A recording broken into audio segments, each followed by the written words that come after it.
Assalamu alaikum. Ahora estamos en una tienda que vende postres marroquíes.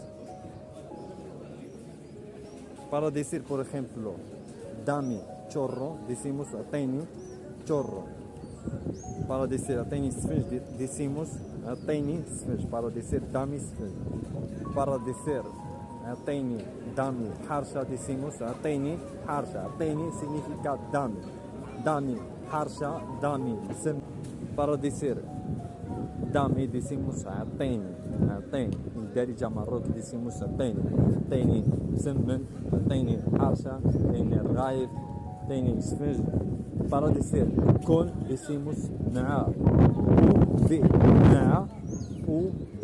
Ateni semmen والرايف مع شوكولاتة. تاني por ejemplo رايف مع العسل miel así.